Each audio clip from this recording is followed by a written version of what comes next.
देखिएगा question number 1, निम्नलिखित में से कौन सी भाषा की एक विशेषता नहीं है। यानी ये टॉपिक जो है जीवन पर्यंत मतलब जन्म जन्मांतर से आता रहा है कि भाषा और भाषा से जुड़ा एक टॉपिक है भाषा की विशेषताएं या उसके फीचर्स जिसको हम कहते हैं। तो विशेषता नहीं है पूछा है। पहला ऑप्शन है भाषा यादृच्छिक है। यादृच्छिक बोले तो स्वतंत्र कह लीजिए, आर्बिट्रेरी जिसको हम इंग्लिश में पढ़ते थे जब हम फीचर्स ऑफ इंग्लिश पढ़ते हैं, फीचर्स ऑफ लैंग्वेज पढ़ते हैं इंग्लिश में, तब हम पढ़ते हैं कि लैंग्वेज क्या है, आर्बिट्रेरी है। उसी को यहाँ पे यादृच्छिक लिखा हुआ है। भाषा स्थिर है यानी फिक्स्ड होती है। जो आज बोली जा रही भाषा है वही आज से 300 साल पहले बोली जा रही होगी। संभव है ऐसा? बिल्कुल भी नहीं है। तो यही बात गलत लग रही है, लेकिन फिर भी हमें बाकी ऑप्शंस पढ़ने पड़ेंगे। तो ये बात तो सही है कि यादृच्छिक है, आर्बिट्रेरी होती है लैंग्वेज।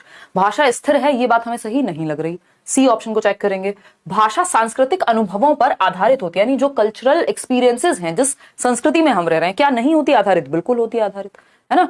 तो ये बात भी सही है। भाषा एक अर्जित और सीखा हुआ व्यवहार है, यानी ये एक्वायर्ड भी हो सकता है, आसपास से जो ग्रहण किया है, और सीखा हुआ है यानी स्कूल में जाकर के आपने किताबों के माध्यम से, यानी उसमें आप नियमों के माध्यम से, यानी प्रॉपर आप लैंग्वेज को सीख भी सकते हैं, लर्न भी कर सकते हैं, और अर्जित यानी एक्वायर भी कर सकते हैं। दोनों ही बातें सही हैं लैंग्वेज के बारे में। तो तीनों ऑप्शन सही है। ए सी डी सही बातें हैं, सही विशेषताएं हैं अगर मैं कहूं भाषा के बारे में। लेकिन बी ऑप्शन भाषा की कोई भी विशेषता नहीं कहलाएगा कि भाषा स्थिर होती है। भाषा स्थिर नहीं होती, फिक्स्ड नहीं होती, डायनेमिक होती है, गतिशील होती है। समय के साथ परिवर्तन भाषा में आता रहता है।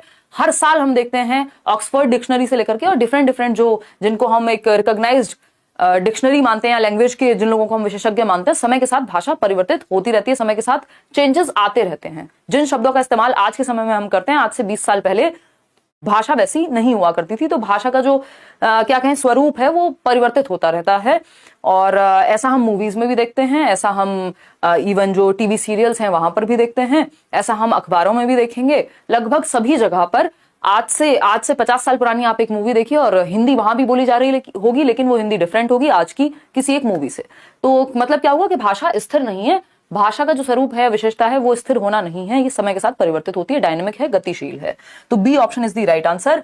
सांस्कृतिक अनुभवों पर आधारित होती है, जिस संस्कृति में हम रहते हैं। अगर हम भारतीय संस्कृति से संबंध रखते हैं तो एक तरह से हम चीजों को कहते हैं, अगर आप वेस्टर्न कल्चर से संबंध रखेंगे तो वहां आप डिफरेंट तरीके से उसी बात को कहेंगे। भाषा भी बदल जाएगी बहुत सारी जगह पे। तो और अर्जित है और सीखा हुआ है, ये दोनों बात संभव है कि हम जो अपने घर की भाषा होती है उसको उठा लेते हैं, मतलब अर्जित कर लेते हैं। उसके लिए हमें कोई ग्रामेटिकल बुक नहीं चाहिए होती, या कोई हमें टीचर आके नहीं सिखाता कि पानी कैसे मांगना है माता जी से अपनी, ये हम अर्जित कर लेते हैं। वहीं सीखने की बात होती है लर्निंग, जब आप स्कूल में जाकर के ABCD प्रॉपर सीख रहे हैं, रूल्स सीख रहे हैं, तो ये बात भी सही है। यादृच्छिक का मतलब है आर्बिट्रेरी, और आर्बिट्रेरी का मतलब होता है जैसी लिखी जाती है और पढ़ी जाती है, कोई खास संबंध होता नहीं है, स्वतंत्रता है।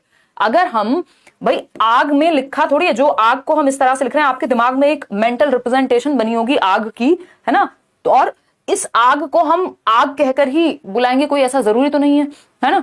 इस पेन को मैं 10 लिखना शुरू कर देते अगर हम भाषा में, तो ये 10 को हम पेन समझना शुरू कर देते। बेसिकली दोनों में कोई ऐसा खास रिलेशन नहीं होता कि जो आप लिख रहे हैं उसका कोई मीनिंग किसी वजह से है, बस वो वैसा बना दिया गया है कि किसी चीज को हम कुछ बुला रहे हैं या लिख रहे हैं तो वो वैसा लिखा जा रहा है, तो वो रूढ़ हो गया है भाषा में वो मतलब उसका या अर्थ, इसलिए हम यादृच्छिक कहते हैं। ठीक, तो B option is the right answer. बहुत लंबा एक्सप्लेनेशन हो गया। क्वेश्चन नंबर 2 पर चलते हैं, समझते हैं कहानी है क्या। क्वेश्चन नंबर 2, क्योंकि ये इंपॉर्टेंट था पिछले वाला क्वेश्चन, उसका रीजन ये है कहीं पे पूछ लेगा विशेषता कौन सी है, कहीं पे पूछ लेगा विशेषता कौन सी नहीं है भाषा की, लेकिन भाषा से 1 से 2 नंबर में क्वेश्चन आता ही आता है। इसको हमने अलग से भी एक सेशन में किया था अभी कुछ दिन पहले, है ना। समझते हैं क्या कहानी है। हैप्पी गुरु पूर्णिमा भाई, आप लेट ज्वाइन किए हैं, मैं आपको विश कर चुकी हूं। देखिए क्वेश्चन नंबर 2 देखिए, किस परिकल्पना में यह सुनिश्चित किया गया है कि विद्यार्थी व्याकरण के नियमों को जाने और उन्हें सचेतन भाव से याद करें, यानी कौन सी वो हाइपोथेसिस है। अब हिंदी और इंग्लिश पेडागोजी में रत्ती भर का अंतर बचा नहीं है, बस सीधा सीधा ट्रांसलेशन कर देते हैं, कई बार तो ट्रांसलेशन भी नहीं है ना। तो अगर हम देखें तो किस परिकल्पना में यह सुनिश्चित किया गया है कि विद्यार्थी व्याकरण के नियमों को, यानी जो रूल्स हैं ग्रामर के, उनको जाने और उन्हें सचेतन भाव से याद करें, कॉन्शियसली लर्न करें, ग्रामेटिकल रूल्स पे ध्यान दें, बाय रूल्स जाएं। ये कौन सी परिकल्पना है। अब 4 परिकल्पनाएं आपके सामने लिखी हैं। टोटल परिकल्पनाएं कितनी हैं? 5। किसके अनुसार? स्टीफन क्रेशन के अनुसार। स्टीफन क्रेशन की अगर हम देखें तो बहुत पहले हमने एक थ्योरी डिस्कस की थी स्टीफन क्रेशन की, इंग्लिश में ही आया करता था पहले स्टीफन क्रेशन। पिछली बार से जो पिछले 2 एग्जाम्स हुए हैं, अब ये आपका हिंदी में भी आने लग गया, और इसलिए कंफ्यूजन ज्यादा होती है, क्योंकि जो इंग्लिश की थियरी है उसको हिंदी में जस्ट ट्रांसलेट ही तो कर सकते हैं, उसका असली मतलब तो इधर उधर हो ही जाता है।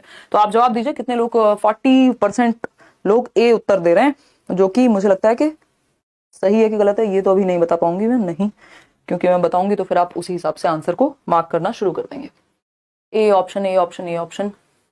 41% लोग गलत हैं। इसका मतलब देखिएगा, किस परिकल्पना में व्याकरण के नियमों को, प्राकृतिक अनुक्रम परिकल्पना में कभी भी जब प्राकृतिक लिख दिया, यानी नेचुरल ऑर्डर है ये अपने आप में, यानी आप एनवायरमेंट से, अपने वातावरण से भाषा को प्राकृतिक रूप में ग्रहण कर लेंगे। आप 3 साल का आपका बच्चा है, आप चले गए अमेरिका, वहां वो प्राकृतिक रूप से भाषा को एक्वायर कर लेगा, जो भी वहां चल रही होगी उसको अर्जित कर लेगा। तो प्राकृतिक अनुक्रम तो होता है जो नेचुरली बच्चा एनवायरमेंट से एक्वायर करे, जो पहली परिकल्पना है उनकी, और वो कहते भी है कि नेचुरली ही अर्जित करना चाहिए भाषा को, ना कि रट्टे लगा करके। तो ये बात तो नियमों की बात करता ही नहीं है, ये वाली जो परिकल्पना है ये बात नहीं करती। तो आंसर आपका गलत हो गया, जो भी 42% लोग दे रहे हैं उसका जवाब। मॉनिटर परिकल्पना, निवेश परिकल्पना, या फिर मनोभावात्मक शनन परिकल्पना। अब इनको एज इट इज ट्रांसलेट कर दिया गया है ना। इसका जो उत्तर है वो है मॉनिटर परिकल्पना, क्योंकि ये फैक्चुअल क्वेश्चन है, ये या तो आपने थियरी पढ़ी है या तो नहीं पढ़ी है, इसमें बहुत ज्यादा दिमाग नहीं लगा पाएंगे इस क्वेश्चन को लेकर के हम। मॉनिटर परिकल्पना में क्या होता है कि बेसिकली आप रूल्स को कॉन्शियसली ध्यान में रखते हैं, ग्रामेटिकल रूल्स को। ये बात किसने कही है? स्टीफन क्रेशन ने कही है। किसमें कही है? अपनी थियरी में कही है। 5 परिकल्पनाएं यानी 5 हाइपोथेसिस इन्होंने दी हैं।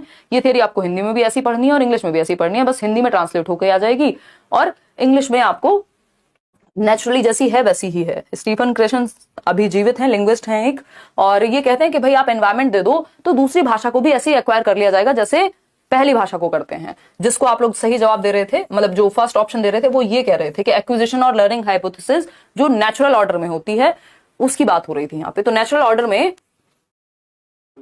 ये नेचुरल ऑर्डर फॉलो करता है, ग्रामेटिकल स्ट्रक्चर्स, ये बात यहां पे कही गई थी, जो कि सही भी थी। लेकिन हमसे पूछा क्या था कि जब हम सचेतन मन से याद रखते हैं, कॉन्शियसली याद रखने की कोशिश कर रहे हैं, तो 2 डिफरेंट चीजें थी जो पूछी गई थी। आगे बढ़ते हैं। यहां पे जो मॉनिटर हाइपोथेसिस है, वहां जो आपने सीखा है वो बीच बीच में क्या करेगा? एडिटर का काम करेगा कि आप सही हैं या नहीं है नियमों के साथ। क्वेश्चन नंबर 3 देखिएगा एक बार। ये क्या कहता है? समग्र भाषा पद्धति का विचार किसके संबंध में प्रतिक्रिया स्वरूप सामने आया? देखेंगे एक बार। समग्र भाषा पद्धति यानी लैंग्वेज एज अ होल। तो समग्र भाषा पद्धति की जब हम बात कर रहे हैं तो किससे संबंधित है? टॉप डाउन अप्रोच यानी टॉप डाउन पठन सिद्धांत, बॉटम अप, मूर्त से मूर्त, ज्ञात से अज्ञात।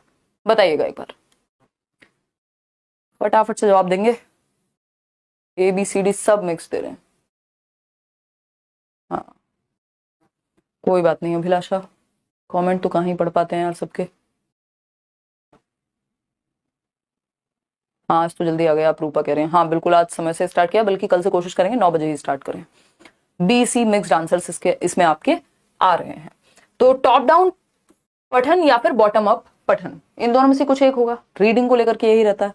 तो समग्र भाषा पद्धति आंसर होगा इसका बॉटम अप सिद्धांत। इनको तो हटा ही दीजिए, क्योंकि रीडिंग से रिलेटेड या भाषा को समझने से रिलेटेड बात कर रहे हैं। इन जनरल कोई और सब्जेक्ट होता तो हम चले जाते कि भाई कॉन्क्रीट से एब्स्ट्रैक्ट देख लेंगे, बट यहाँ पे बॉटम अप पठन सिद्धांत है जो समग्र भाषा पद्धति का विचार से संबंधित है। उसका रीजन है कि ये ध्वनि से शुरू करके, यानी आपका ध्यान जब आप लैंग्वेज सुन रहे हैं या पढ़ रहे हैं तो किसी शब्द की ध्वनि क्या होगी, उस ध्वनि से लेकर के शब्द तक, फिर शब्द से लेके अर्थ तक, फिर संरचना क्या है, तो आप पूरी भाषा को समझने पे फोकस करते हैं। ठीक है। जबकि टॉप डाउन में हम थोड़ा बहुत अनुमान लगा लेते हैं। जरूरी नहीं आपको हर बात का अर्थ समझ आएगा। टॉप डाउन में आपको एक सार समझ में आ जाए किसी कहानी का, वो देखा जाता है। टॉप डाउन में कुछ चीजों का आप अर्थ लगा लेते हैं। जैसे आप कोई मूवी देख रहे हैं, आपको नहीं पता वर्ड मीनिंग एक एक, तो आपने अनुमान लगा लिया कि स्टोरी के हिसाब से ऐसा चल रहा होगा। लेकिन समग्र की अगर हम बात कर रहे हैं तो वो फिर ध्वनि शब्द अर्थ सबके साथ जाएगा। आगे बढ़ेंगे क्वेश्चन नंबर 4 पर। क्या कहता है क्वेश्चन नंबर 4? क्वेश्चन नंबर 4 कहेगा कक्षा 7 की शिक्षिका, यानी कक्षा 7th क्लास 7th की शिक्षिका शिक्षार्थियों को भाषा के कुछ वाक्यांश देती हैं, यानी जो आपके वाक्यांश हैं वो दिए जा रहे हैं। तो अगर फ्रेजेस दिए जा रहे हैं, अगर मैं कहूं तो, जैसे कि मैं ठीक हूं, मेरे अनुसार क्या मामला है, ये 3 वाक्यांश का उदाहरण यहां पे दे दिया गया। आपके अनुसार वह कक्षा में कौन सा उपागम अपनाती हैं, यानी कौन सी एक अप्रोच को फॉलो कर रही हैं टीचर जो है आपकी। बताइए एक बार, फटाफट से बताइए। अच्छा, बहुत बढ़िया अमिता, आंसर कीजिएगा। तो अगर हम बात करें कक्षा 7th की बात हो रही है और कुछ वाक्यांश दिए जा रहे हैं, कुछ फ्रेजेस दिए जा रहे हैं, मैं ठीक हूं, मेरे अनुसार क्या मामला है, इस तरह के फ्रेजेस टीचर दे रही हैं, तो ये कौन सी अप्रोच अपना रही हैं? संप्रेषणात्मक उपागम है ये, इसको कम्युनिकेटिव अप्रोच कहते हैं। यहाँ पे तो डायरेक्ट कम्युनिकेशन होती है बच्चों के बीच में, ऐसा नहीं होता कि आपको वाक्यांश दिए जा रहे होंगे, ठीक है। संदर्भ में व्याकरण, व्याकरण के नियम की तो कोई बात हुई नहीं है, नियमों की कोई बात नहीं हो रही यहाँ पे कि नियम याद रखना है। संरचनात्मक उपागम, ऐसा भी नहीं है कि आपको संरचना सिखाई जा रही हो कि सेंटेंस बनता कैसे है, वो भी बात नहीं हो रही। ये अगर हम देखें तो ये वाक्यांश दिए गए हैं छोटे छोटे, मैं ठीक हूं, मेरे अनुसार, या क्या मामला है, इस तरह के। इससे क्या होगा, बच्चे का जो वोकैबुलरी है, जो कोश है, शब्द कोश है, उसका भंडार विकसित हो जाएगा, समझ विकसित होगी, भाषा के कौन से वाक्यांश कहां इस्तेमाल होते हैं इस चीज की। तो इसको कोश विषयक उपागम कहते हैं कि आपकी एक तरह से वोकैब इंक्रीज हो रही है, एनहेंस हो रही है, जहां पे बेसिकली ये लेक्सिकल अप्रोच कहते हैं इंग्लिश में इसको। वो वाक्यांश दिए जा रहे हैं जिनका अपने आप में कोई मीनिंग है, जिनको आप दैनिक जीवन में यूज कर पाएंगे। तो ये एक अप्रोच है जिसको हम कोश विषयक कहते हैं, जो आपके शब्द कोश में एक तरह से इजाफा कर रही है अगर देखें तो D option is the right answer. Question number 5 पर चलेंगे। क्वेश्चन नंबर 5 क्या कहता है भाई, और ये पेपर 2 वाले क्वेश्चन हैं, तो हल्के से मुश्किल वैसे भी लगेंगे। क्वेश्चन नंबर 5 है, वह प्रश्न जो विद्यार्थियों को पठन सामग्री को पढ़ने जैसे दिए गए निवेश से आगे जाने में समर्थ बनाते हैं, उसे क्या कहते हैं? यानी क्वेश्चन कौन सा है, जो पठन सामग्री को पढ़ने जैसे दिए गए निवेश से आगे, जैसा दिया गया है उसके आगे एक स्टेप लेकर के जाएं। ऐसे क्वेश्चंस कौन से हो सकते हैं, या बच्चे से कैसा प्रश्न पूछा जाना चाहिए जो लिखा है उसके एक स्टेप आगे जा सके, वो उसके लिए कौन सा प्रश्न बेहतर होगा? पहला ऑप्शन है निष्कर्ष निकालने से संबंधित प्रश्न। कहानी पढ़वाई और कहा इसका कोई निष्कर्ष निकालो, इसका कंक्लूजन बताओ, इसका क्या हुआ, समराइज करो इसको। तो ये कहानी को एक स्टेप आगे ले गए, हाँ लग तो रहा है। फिर भी देखते हैं बी ऑप्शन, संकलनात्मक प्रश्न, मतलब यहां पे हम ये देख रहे हैं कि कुछ बनाना है आपको। फिर आता है दूसरे के स्थान पर स्वयं को रखने से जुड़े प्रश्न, यानी खुद को इन प्लेस ऑफ जो भी स्टोरी में आपका एक व्यक्ति है, पात्र है, उसकी जगह रख के देखना है। रचनात्मक लेखन, ये संकलनात्मक जो है इसका एग्जैक्ट मतलब जो हमारी पेडागोजिकल अप्रोच के अनुसार है वो है कि आपका जो ऐसे टाइप ऑफ एग्जामिनेशन होता है जिसमें जज करें हम बच्चे को, है ना, कि कितना आता है उसको, तो इसको तो हम हटा ही देंगे, ठीक।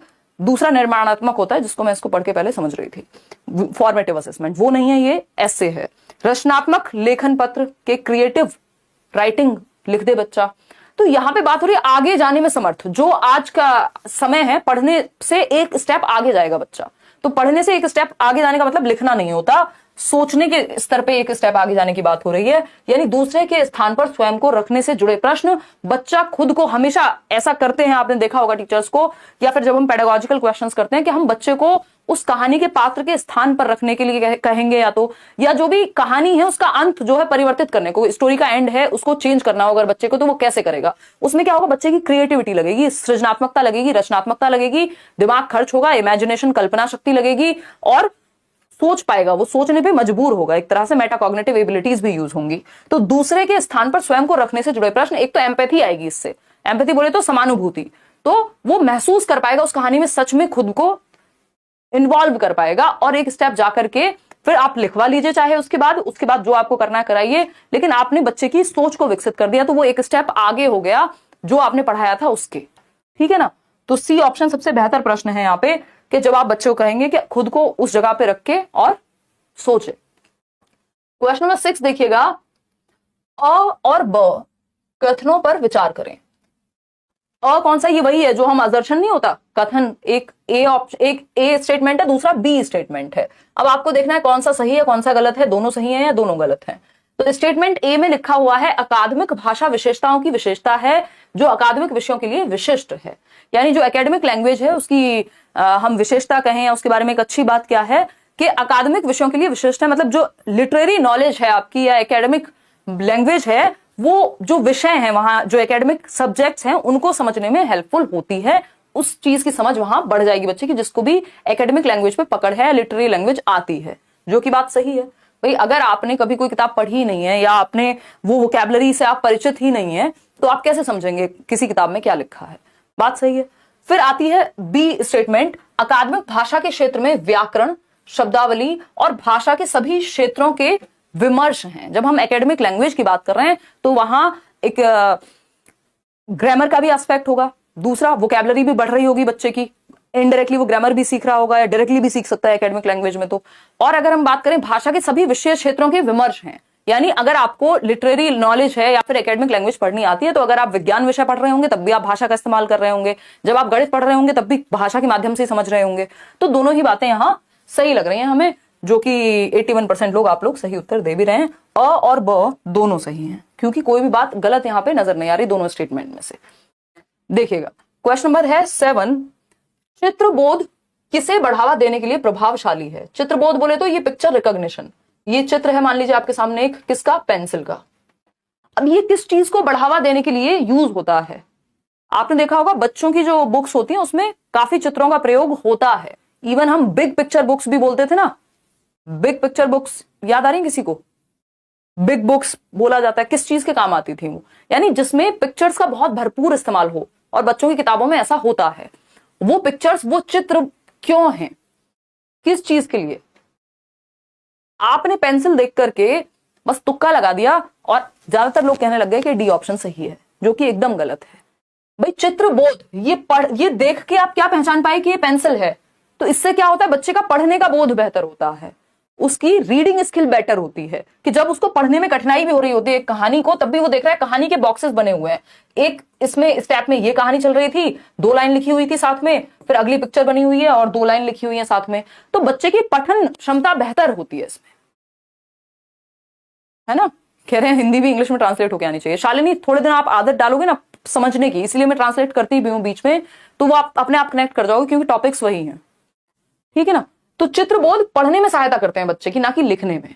कभी देखा चित्रबोध के पेंसिल पे ऐसे थोड़ा ना आपको कुछ ऐसे ऐसे बना के लिखना सिखा रहे होंगे। चित्रबोध ये थोड़ी है कि वो ये वाला इस्तेमाल जो हम करते थे उसकी बात थोड़ी हो रही है। चित्रबोध, सबने आंसर गलत। पढ़ने का कौशल बेहतर करते हैं चित्रबोध के।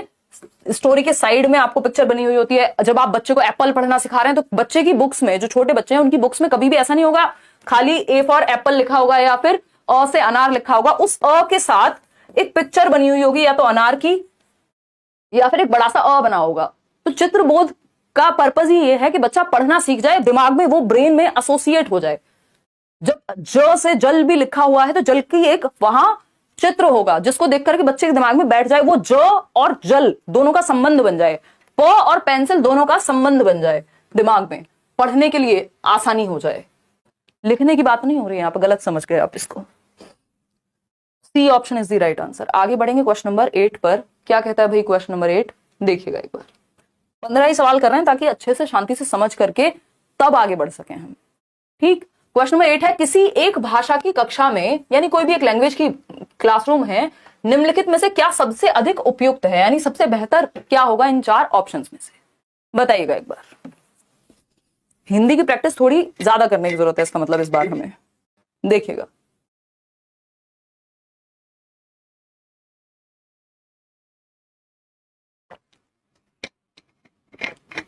आंसर कीजिएगा फटाफट से। ए फॉर एप्पल कह रहे हैं कई लोग। देखिए, बी फॉर बॉल भी खेल लो, आज तो तुक्के में दे रहे हो, आधे से ज्यादा जवाब तो मुझे दिख रहा है। किसी एक भाषा की कक्षा में सबसे उपयुक्त 4 ऑप्शंस में से कोई एक चीज जो सबसे आपको उपयुक्त लग रही हो, या बेस्ट ऑप्शन कौन सा है? पढ़िए, बताइए, जवाब दीजिए। देखिएगा, तो अगर हम देखते हैं यहां, किसी एक भाषा की कक्षा में लक्ष्य भाषा की आकृतियों और अर्थों के बीच संबंध स्थापित करना। एक होती है मातृभाषा, दूसरी होती है लक्ष्य भाषा, जिसको टारगेट लैंग्वेज कहते हैं, मातृभाषा को मदर टंग कहते हैं। तो लक्ष्य भाषा यानी जो भाषा सेकंड लैंग्वेज जो हम स्कूल में सिखाना चाह रहे हैं, उसकी आकृतियां और अर्थों के बीच संबंध स्थापित करना चाहिए। अच्छी बात है, कोई बुरी बात नहीं है ना? भाषा सीखने के लिए ड्रिल द्वारा आकृतियों, व्याकरण के नियमों की व्याख्या करनी चाहिए, यानी बार बार प्रैक्टिस कराओ आकृतियों की और व्याकरण की नहीं। व्याकरण के नियमों की अलग से हम व्याख्या या अलग से रट्टे लगाने पर जोर नहीं देते, संदर्भ में व्याकरण सिखाते हैं। कोई कहानी चल रही है, वहीं पे नियम भी सीख लिया बच्चे ने। पाठ्य पुस्तक का गहन उपयोग करना, तो पाठ्य पुस्तक पे ही पूरी तरह से निर्भर नहीं होते, ये भी कोई बहुत अच्छा उपयुक्त उत्तर नहीं हुआ। अनुवाद के माध्यम से गहन अभ्यास करना, यानी ट्रांसलेट कर करके गहन अभ्यास। कितना ट्रांसलेट करोगे? एक टाइम के बाद तो उसको टारगेट लैंग्वेज सीखनी ही पड़ेगी बच्चे को, ठीक है ना बात? तो ए ऑप्शन ही सही है कि लक्ष्य भाषा की आकृतियों और अर्थों के बीच संबंध स्थापित करना। जैसे मान लीजिए इंग्लिश सिखाना आपका टारगेट है, तो ये लक्ष्य भाषा की आकृति, मान लीजिए ए फॉर एप्पल से आप क्या कर रहे हैं, एक तरह से संबंध स्थापित कर रहे हैं। या फिर ये लैंग्वेज से रिलेट करके भी हो सकता है कि आप किसी स्टोरी के माध्यम से या नॉर्मल डेली यूज से जोड़ करके नई भाषा सिखा रहे होंगे। तो ये ऑप्शन, इसमें आपने सबने ही सही जवाब दिया है। आगे बढ़े, नेक्स्ट क्वेश्चन है लक्ष्य भाषा, यानी जो भाषा हम सिखाना चाह रहे हैं उसकी जो आकृतियां हैं, भाई हमें ए का पता होगा तब तो हम एप्पल दिमाग में जोड़ पाएंगे। क्वेश्चन नंबर 9 देखिएगा, ये क्या कहता है। क्वेश्चन नंबर 9 है जो कहता है प्रभावशाली संप्रेषण, यानी इफेक्टिव कम्युनिकेशन। संप्रेषण मतलब कम्युनिकेशन, जो हम कम्युनिकेट कर रहे हैं, मैं और आप अभी क्या कर रहे हैं, कम्युनिकेट करने की कोशिश कर रहे हैं, आप लिख करके मैं बोल करके। प्रभावशाली संप्रेषण के लिए, यानी कम्युनिकेशन अच्छा हो उसके लिए प्रेषक को किस बात पर ध्यान नहीं देना चाहिए, किस बात पे फोकस्ड नहीं हो हम। सुनने वाले की सामाजिक आर्थिक स्थिति पर, कि आप 10,000 लोग किस सामाजिक आर्थिक स्थिति से आ रहे हैं, किस सोशियो इकोनॉमिक बैकग्राउंड से आ रहे हैं, इस बात पे ध्यान नहीं देना चाहिए। या फिर सुनने वाले का ज्ञान, यानी कितना ज्ञान आपको है, या फिर सुनने वाले की रुचि, उसका इंटरेस्ट है कि नहीं है, सुनने वाले की संस्कृति और सामाजिक रीतियां, बताइएगा एक बार। ए ऑप्शन 65% लोग दे रहे हैं, जो कि एकदम सही उत्तर भी है। अब इसमें हल्की सी कंफ्यूजन है जो बी और सी ऑप्शन में। सी ऑप्शन 17% लोग हैं जो दे रहे हैं। देखिए इसको पढ़ के समझिए, सुनने वाले की संस्कृति और सामाजिक रीतियां, भाषा की कक्षा की बात हो रही है। अगर मैं अपने बच्चों को, यानी क्लासरूम में जो मेरे स्टूडेंट्स हैं, लर्नर्स हैं, उनकी संस्कृति, यानी अगर मैं एग्जांपल्स अमेरिका के देने लग जाऊं और हमें पता है कि आप सब भारतीय हैं या मैं भी भारतीय हूं, व्हाटएवर, तो जो कहने वाला व्यक्ति है अगर उसे ये नहीं पता होगा कि वो किसके सामने बोल रहा है, वो सामने वाला आता कहां से है, उसका कल्चर क्या है या उसकी सामाजिक रीतियां क्या हैं, है ना। यहां दिवाली पे भी क्लास चल रही है और हर दिन क्लास ही चल रही है, देख ही नहीं रहे हैं हम कि क्या परिपेक्ष है। उदाहरण दे रहे हैं तो ऐसे दे रहे हैं जिनसे आपके दैनिक जीवन से जो जुड़े हुए ही नहीं है, तो गड़बड़ हो जाएगी। इसका मतलब संस्कृति और सामाजिक रीतियां पता होना कोई बुरी बात नहीं है बच्चे के बारे में, ठीक है ना। उससे तो आप कनेक्ट कर पाएंगे बच्चे को, ठीक है ना। कैसे आप देखते हैं जो हमारे पॉलिटिशियंस हैं, एक स्टेट से दूसरे स्टेट में जाते हैं, भाषा बदल जाती है तुरंत। बिहार जाएंगे तो उस तरह से बात करेंगे, वेस्ट बंगाल जाएंगे तो उस तरह से बात करेंगे। क्यों? क्योंकि सुनने वाले की संस्कृति और सामाजिक रीतियां समझ रहे हैं, ताकि उससे संबंध बना सकें, वोट ले सकें या कनेक्ट कर सकें, ठीक है। सुनने वाले की रुचि, भाई इंटरेस्ट ही नहीं है अगर आपका किसी चीज में, तो एक व्यक्ति कहता रहेगा दूसरा सुनेगा नहीं। बात सही है कि नहीं है? तो रुचि भी पता होनी चाहिए आपको। बच्चे का स्तर क्या है, उसकी रुचि किस चीजों में होगी। एक 10 साल के व्यक्ति की रुचि या बच्चे की रुचि हो सकता है किसी कार्टून के एग्जाम्पल को वो जल्दी से समझ जाए। वहीं अगर आप लोग जो 20 साल के हैं या 25 साल के हैं, आपको ब्रेकअप के एग्जाम्पल से जल्दी समझ में आ जाता है। तो रुचि भी आपको देखनी है एक बोलने वाले व्यक्ति के रूप में। फिर अगर हम बात करें सुनने वाले का ज्ञान, अगर हमें यह पता है कि आपको पढ़ के समझने में ही दिक्कत हो रही है, तो मुश्किल नहीं बनाना, भाषा को आसान बनाना है, समझाने में कोशिश करनी है मुझे कि भाई मुश्किल हो रही है, ज्यादातर लोग गलत जवाब दे रहे हैं, तो मुझे ज्ञान का पता लगेगा। इसका मतलब ये वाला स्तर भी अभी पार नहीं हुआ, तो थोड़ा और बेसिक्स लेकर के चलेंगे। अगर समझ में नहीं आ रही कोई चीज तो बेसिक से लेके चलेंगे। तो सुनने वाले का ज्ञान भी जरूरी है, लेकिन सुनने वाले की सामाजिक आर्थिक स्थिति जरूरी नहीं है कि वो उसकी जेब में पैसे कितने हैं, ये यहां जरूरी नहीं है। तो बाकी की 3 चीजें जरूरी हैं। क्वेश्चन को बदल के कल को अगर पूछ ले कि कौन सी बात जरूरी है, तो कहीं ना कहीं इन्हीं 3 ऑप्शंस में से कुछ आपको मिल जाएगा। तो एक क्वेश्चन करते समय सिर्फ एक आंसर नहीं रटना, ये देखना है कि अगर क्वेश्चन बदला जाए तो हमें कैसे टैकल करना पड़ेगा। क्वेश्चन नंबर 10 है एक भाषा से दूसरी भाषा में जाना, यानी ट्रांस लैंग्वेज बोलते हैं इसको। एक लैंग्वेज से दूसरी लैंग्वेज में आप ट्रांस कर रहे हैं, यानी चेंज कर रहे हैं, खुद को शिफ्ट कर रहे हैं। अगर मैं कहूं के बारे में क्या सही नहीं है, यानी ट्रांस लैंग्वेज के बारे में क्या सही नहीं है, बताइएगा, फटाफट से जवाब दीजिएगा। हाँ बिल्कुल बिल्कुल सही बात है। देखिए क्वेश्चन नंबर 10 कह रहा है कि एक भाषा से दूसरी भाषा में जाना। भाई आप हिंदी बोल रहे थे, अभी आप इंग्लिश पे चले गए। ये इसके बारे में कौन सी बात सही नहीं है? भाषाओं के बीच अनुवाद यानी ट्रांसलेशन, नहीं ये तो होगा ही। भाई अगर टीचर ने बताया कि have you done your homework, फिर हिंदी में बोल दिया तुरंत कि बच्चों क्या गृह कार्य किया है आज, क्या हुआ? एक भाषा से दूसरी भाषा में गए, आप स्विच किया, ठीक, तो अनुवाद तो हुआ ही है इसमें। एक ही बोली जाने वाली या फिर लिखित अभिव्यक्ति में विभिन्न भाषाओं के शब्दों का मिश्रण, यानी जो भाषा बोली जा रही है उसमें लिखित अभिव्यक्ति या विभिन्न भाषाओं के शब्दों का मिश्रण कर लिया जाएगा। या फिर सी ऑप्शन यह है बहुभाषावाद को समुन्नत करता है, बढ़ावा देता है, या फिर यह विद्यार्थियों को एक भाषा के प्रयोग तक ही सीमित करता है। जिस क्वेश्चन की शुरुआत में लिखा है एक भाषा से दूसरी भाषा में जाना, ट्रांस लैंग्वेज, मतलब 2 भाषाओं का प्रयोग तो कम से कम हो रहा होगा, तो एक भाषा तक सीमित कैसे करेगा? ट्रांस लैंग्वेज में जब 2 भाषाओं का प्रयोग हो रहा है, स्विचिंग हो रही है, तो कैसे एक भाषा तक बच्चा सीमित होगा? बाकी तीनों बात सही है, एक ही बात गलत है, वो है कि यह विद्यार्थियों को एक भाषा के प्रयोग तक सीमित करता है, जबकि ट्रांस लैंग्वेज का मतलब ही एक भाषा से दूसरी भाषा पे जा रहे होंगे या दो भाषाओं का प्रयोग चल रहा होगा। तो बहुभाषावाद को तो ये ऑफकोर्स बढ़ावा देगी, बाकी सारी बातें सही थी। क्वेश्चन नंबर 11 देखिएगा और जवाब दीजिएगा क्या लिखा है। कोई कह रहा है कि बफरिंग हो रही है, मैं एक बार देखती हूँ फोन उठा के, मुझे लगता नहीं है। यहाँ से तो सब ओके है, आपके एंड पे इंटरनेट में दिक्कत हो सकती है, आपने जो क्या कहेंगे उसको, वो चूज किया होगा ना क्वालिटी का ऑप्शन, वो गड़बड़ हो सकता है कुछ, है ना, इसी में से कुछ होगा। यहाँ एकदम ओके चल रही हैं चीजें, कोई भी दिक्कत नहीं हो रही है। कोई तो हंसने वाले इमोजी भी लगा के बैठा हुआ है, मुझे दिख रहा है। हाँ यार, हल्का सा तो अटक रही है वीडियो, पता नहीं क्यों। सही बोल रहा हूँ, हाँ हल्का सा तो अटक रही है, सही बोल रहा हूँ, पता नहीं क्या पंगा है। चलो देखेंगे बाद में, अभी तो आप ऐसे ही काम चलाओ। देखिएगा फटाफट से जवाब दीजिए। डी ऑप्शन कह रहे हैं कितने लोग, 39% लोग।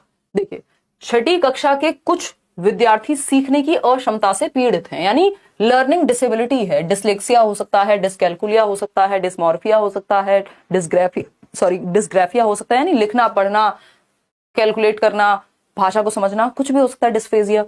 उस कक्षा के शिक्षक होने के नाते आप कक्षा को कैसे समावेशी बनाएंगे। समावेशी का मतलब है हर बच्चे को इंक्लूड करना, हर एक बच्चे को समझ में आए, चाहे कुछ बच्चों को सीखने की अक्षमता हो, लर्निंग डिसेबिलिटी हो। कैसे आप इस बात को सुनिश्चित करेंगे कि हर एक बच्चा सीख पाए। पहला ऑप्शन है उनका एक विशेष समूह बना देंगे, यानी जिन बच्चों को डिसलेक्सिया है या डिसकैलकुलिया है या कोई भी अधिगम अक्षमता है, उनको अलग थलग कर देंगे। इंक्लूजन का मतलब होता है, समावेशन का मतलब होता है एक साथ सिखाना, एजुकेशन फॉर ऑल, सभी के लिए शिक्षा। ये नहीं होता कि विशिष्ट समूह बना देना, कोई भी सही तरीका नहीं है। विषय वस्तु को सामग्री की सहायता से प्रस्तुत करके, भाई जो आपके पास कंटेंट है, जो सामग्री है, जो भी आपका करिकुलम में जितने भी चैप्टर्स हैं, उस सामग्री, उसको सामग्री की सहायता से, यानी जब आप पेन की बात कर रहे हैं तो आप पेन दिखा भी देंगे, तो जिस बच्चे को पेन पढ़ने में दिक्कत हो रही है वो पेन देख के समझ जाएगा। बात ठीक है या नहीं? ये तो एक पॉजिटिव तरीका हो गया बच्चों को इंक्लूड करने का, हर तरीके का बच्चा यहाँ इंक्लूड हो जाएगा। उन्हें कक्षा के अन्य सभी विद्यार्थियों के साथ मिलाकर, हाँ एक दूसरे से बहुत कुछ सीखते हैं बच्चा, कहीं अटक रहा होगा, कुछ दिक्कत होगी तो सीख सकता है, सबको साथ लेके चलना है। उन्हें कक्षा की जिम्मेदारियों में शामिल करके, ये बात भी सही है, ऐसा थोड़ी उनको अलग थलग कर देंगे। जो रिस्पॉन्सिबिलिटीज हैं एक्टिविटी क्लासरूम में जो होती है, उनमें सब में बच्चे को इन्वॉल्व करके चलना है। बहुत बढ़िया नेहा, आप अपने लिए ताली बजा दीजिए, क्योंकि यहां किसी को भी समझ नहीं आया कि सी और डी ऑप्शन सबके लिए सेम है ना। सी ऑप्शन 31% लोग कह रहे हैं और डी ऑप्शन 57% लोग। तो अभी मुझे ये नहीं समझ आ रहा है कि आप लोग डी को ज्यादा कैसे मार्क कर रहे हैं, जबकि देखा जाए तो पहले सी आता है? तो क्या में लगाते हो क्या जवाब? तो ए तो गलत है, देखो जहां भी ए है वो तो हट जाएगा, तो ए भी गलत हो गया, बी भी गलत हो गया, क्योंकि बच्चों का अलग से समूह बनाना कोई सही तरीका नहीं है, ठीक है ना। बी सी डी तीनों सही हैं, तो बी सी डी यहां पे भी सही है, बी सी डी सेम ही, इन्होंने पेपर में भी ऐसा ही हुआ था, ये पेपर 2 का एक सेट है और ये दोनों ही सही उत्तर मान लिए गए थे। फिर अगर आपने सी लगाया था तब भी सही है आंसर, और अगर आपने डी लगाया था तब भी सही है, पेपर में भी ऑफिशियल आंसर की में भी उन्होंने मान लिया है सीबीएसई ने। चलिए क्वेश्चन नंबर 12 पर चलते हैं। खुश हो जाइए, सभी के जवाब भी यहाँ काफी हद तक सही था। क्वेश्चन नंबर 12 देखिएगा। क्वेश्चन देखो, किसी को भी प्रॉब्लम होती है ना किसी भी तरह की, तो उसको अलग से ग्रुप में नहीं डालना होता। ये हमारे टीचर शायद कर देते थे कहीं ना कहीं, बट ये सही तरीका नहीं है, इसको अलगाव कहते हैं। और अलगाव जो है वो बिल्कुल प्रकृति के नियमों के खिलाफ है, समावेशन के खिलाफ है। कि आपने बच्चे को लेबल कर दिया, ठप्पा लगा दिया, अलग थलग कर दिया उसको। क्वेश्चन नंबर 12 देखिए, एक कक्षा में एक विद्यार्थी अपने साथियों से हिंदी में बात कर रही थी। जब उसके शिक्षक ने बुलाया तो उसने तुरंत उन्हें अंग्रेजी में अपनी प्रतिक्रिया व्यक्त की। यानी बच्चे आपस में बात कर रहे हैं, और बता क्या कल क्या किया, कल तो संडे था, छुट्टी थी। उधर से टीचर ने बुलाया, बेटा फलाना जो भी नाम था उसका, है ना, बोला सीमा, तो उसने तुरंत, जब वो ये बात कर रही थी कि यार कल तो हम घूमने गए थे, संडे था, उसने तुरंत बोला यस मैम। अब जब वो हिंदी में बात कर रही थी, अब दूसरी भाषा में परिवर्तन कर लिया, मतलब इंग्लिश में आ गई तुरंत। क्या किया, ये स्विच किया लैंग्वेज को, ठीक है ना, कोड स्विचिंग कहेंगे इसको। तो आप लोग देख पा रहे हैं कि किसका उदाहरण है, 57%। इतने आसान क्वेश्चन को भी अगर आप गलत करेंगे कैसे चलेगा? प्रैक्टिस कर नहीं रहे हो, मुझे लगता है बस सीडीपी और ईवीएस पढ़ने में रह जाओगे, है ना। कोड स्विचिंग क्या है? ये कोड स्विचिंग है, मिक्सिंग नहीं है। तुरंत लैंग्वेज को स्विच ही कर दिया है। पहले हिंदी में बात कर रही थी, तुरंत दूसरी लैंग्वेज पे चली गई, मिक्स करके नहीं बोल रही है यहाँ पे, ठीक है ना। या अर्थ निकालना, अर्थ का विस्तार, ऐसा कुछ भी नहीं है, कोड स्विचिंग है, सिंपल, ठीक है। क्लियर है बात? चलिए बहुत बढ़िया। मिक्सिंग में तो मिक्स होना था ना, यहां पूरी लैंग्वेज को स्विच मार दिया ना 1 मिनट में। क्वेश्चन नंबर 13 देखिएगा। क्वेश्चन नंबर 13 क्या कहता है? ये आज के क्वेश्चन कम से कम 2 बार पढ़ के देखना, समझ के देखना शांति से। ये मैं कोशिश करूंगी पीडीएफ आज ही डल जाए इसकी। निम्नलिखित में से कौन सा परीक्षण स्वाभाविक रूप से भाषा कौशलों को मापता है? बहुत बढ़िया। कौन सा परीक्षण स्वाभाविक रूप से भाषा कौशलों को मापता है? यानी कौशल क्या होते हैं? 4 मुख्य कौशल हैं भाषा के, है ना, जिसको सूबो पाली बोलते हैं हम। सुनना, बोलना, पढ़ना और लिखना। क्रम भी यही होता है। ऐसा नहीं है सिर्फ यही क्रम होता है, बट इस क्रम में नेचुरली या प्राकृतिक रूप से सीखे जाते हैं भाषा कौशल। ठीक है, LSRW बोलते हैं इंग्लिश में, लिसनिंग, स्पीकिंग, रीडिंग, राइटिंग। ठीक है ना, जिसमें से सुनना और पढ़ना जो है वो गम्यात्मक कौशल है, यानी रिसेप्टिव स्किल। बोलना और लिखना जो है, बोलना और लिखना जो है सूबो पाली, वो आपका प्रोडक्टिव कौशल कहे जाते हैं या एक्टिव स्किल्स कही जाती हैं। बताइएगा एक बार। ए ऑप्शन 60% लोग कह रहे हैं कि जब हम बात कर रहे हैं कि कौन सा परीक्षण स्वाभाविक रूप से भाषा कौशलों को मापता है और जिसमें पूर्ण तार्किक स्पष्टीकरण की आवश्यकता होती है, यानी कौन सा परीक्षण होगा, टेस्ट होगा, जिसमें भाषा कौशल जो है वो नेचुरली ही असेस हो पा रहे हैं, उनका आकलन हो पा रहा है। पठन अवबोधन, यानी पढ़ने को लेकर के कितना कॉम्प्रिहेंड कर पा रहे हैं, समझ पा रहे हैं, पढ़ के कितना समझ पा रहे हैं। ये व्यक्तिनिष्ठ होता है, सब्जेक्टिव। वस्तुनिष्ठ होता है, ABCD 4 ऑप्शन दे दिए, एक सही मान लिया, तो इसमें तो प्राकृतिक रूप से नहीं हो पाएगा। बहुविकल्पीय प्रश्न, बहुविकल्पीय भी एक तरह से वस्तुनिष्ठ ही हो गया। बहुविकल्पीय में ये होता है 4 ऑप्शन होंगे, वस्तुनिष्ठ में ऐसा हो सकता है येस और नो में जवाब देना हो या फिल इन द ब्लैंक हो। ठीक है ना। पठन अवबोधन में सिर्फ पढ़ने से संबंधित भाषा कौशल जो है जांच पाएंगे आप, लेकिन यहां बात हो रही है स्वाभाविक रूप से कौशलों को मापने का तरीका। तो स्वाभाविक रूप से एक तो व्यक्ति से व्यक्ति की, मतलब पर्सन टू पर्सन वेरी करेगा कि आप बच्चे की सोच को जांच पाएं, उसकी लिखने की अभिव्यक्ति को जांच पाएं, उसकी पढ़ने की, उसकी समझने की अभिव्यक्ति को जांच पाएं। वो कहां होगा? वो होगा व्यक्तिनिष्ठ में, जिसको आप सब्जेक्टिव असेसमेंट कहते हैं। पर्सन टू पर्सन वेरी करेगा आप कैसे जांचना चाह रहे हैं। आप उसमें ऐसे लिखवा सकते हैं ताकि बच्चे के विचार पता लगे, उसकी लेखन शैली पता लगे, उसकी पढ़ने की शैली पता लगे। तो सबसे ज्यादा जो आप बच्चे को गहराई में जान पाएंगे वो व्यक्तिनिष्ठ में जान पाएंगे, ना कि वस्तुनिष्ठ में। इसीलिए हम देख रहे हैं UPSC भी क्या कर रहा है, ऐसे राइटिंग करवा पा रहा है। क्यों? क्योंकि उसमें नेचुरली आपका कितना भाषा की समझ से लेके और आपकी सोच तक सब निकल करके बाहर आ जाती है। ठीक है ना। तो ए ऑप्शन यहाँ संभव नहीं है। सिर्फ पठन कौशल को ही नेचुरल, उसने कहा है कि स्वाभाविक रूप से भाषा कौशलों को मापता है। एक कौशल नहीं पूछा है, सिर्फ पढ़ने से संबंधित नहीं पूछा। सोचना, समझना, लिखना, पढ़ना सब कुछ आ जाएगा इसमें। अगर बोलना भी, बोल के भी बात करनी है तो वो भी आ जाएगा। नेचुरली आप कैसे वो निकल करके आएगा जब आप व्यक्तिनिष्ठ यानी सब्जेक्टिव असेसमेंट की बात कर रहे हैं। अलग अलग व्यक्ति से, किसी से आप ओरली पूछेंगे, किसी से आप लिखने को कहेंगे, वो आप पे डिपेंड करेगा। क्वेश्चन नंबर 14 देखिएगा, सेकंड लास्ट है। कक्षा 7 यानी क्लास 7th की शिक्षिका अपनी कक्षा को 5-5 के समूह में बांटकर उनकी रुचि के अनुसार विषय वस्तु का विस्तार करने वाली अलग अलग थीम देती हैं। 20 बच्चे हैं मान लेते हैं, 25 बच्चे हैं, 30 बच्चे हैं, 5-5 बच्चों के 6 ग्रुप बना दिए। ठीक, ऐसा होता है, ग्रुप बनाए जाते हैं बच्चों के इंटरेस्ट के अकॉर्डिंग। ठीक, विषय वस्तु का विस्तार करने की वाली अलग अलग थीम देती हैं। जो भी कंटेंट दिया गया उसको और लेकर के जाना है डिटेल में। बात ठीक है। समूहों को उससे संबंधित विचारों तथा सूचना को एकत्रित करने, मान लीजिए किसी बच्चे को कह दिया अच्छा तुम देखो कि एनवायरमेंट पे यानी पर्यावरण को लेकर के कोई मुद्दा दे दिया, अब उस पे उनको देखना है कि क्या वो अलग अलग तरीके से ढूंढेंगे सूचनाएं। तो समूहों को यानी जो भी ग्रुप्स बनाए गए हैं उससे संबंधित विचारों तथा सूचना को एकत्रित करने कि आप क्या सोचते हो इस मुद्दे पे। तो बच्चे जो है वो ग्रुप में पूरे सूचना एकत्रित करेंगे। कोई किसी जगह पे जाएगा, विजिट करेगा, फील्ड विजिट, कोई समाचार पत्र से निकाल करके लाएगा सूचना, कोई किताब पढ़ के, कोई इंटरनेट से एकत्रित करेगा। लोगों का साक्षात्कार लेना, लोगों के इंटरव्यू लेकर के आप पूछते हैं अच्छा इस वाले, जैसे एक मुद्दा हो सकता है कि दहेज प्रथा या फिर बाल विवाह या अलग जो भी क्लास होगी कक्षा 7 के हिसाब से। एनवायरमेंट पे, पर्यावरण पे तो दे ही सकते हैं एटलीस्ट कि यहाँ पे कितने लोग हैं जो बाहर कूड़ा जला देते हैं या कूड़ा कहाँ फेंकते हैं या गीला और सूखा कूड़ा अलग करते हैं, नहीं करते। इस तरह से इंटरव्यू कर सकते हैं बच्चे ग्रुप में जा करके। तथा उसे समझकर रिपोर्ट लिखने के लिए कहा गया। अब जो भी उस एनवायरमेंट से इकट्ठा किया होगा उन्होंने, जो भी लोगों से पूछा होगा, इंटरनेट से जानकारी ली होगी, किताबें पढ़ी होंगी, आर्टिकल्स पढ़े होंगे, उनको एक रिपोर्ट में लिखने को कहा गया है। कैसे? ग्रुप में, अकेले नहीं, ग्रुप में।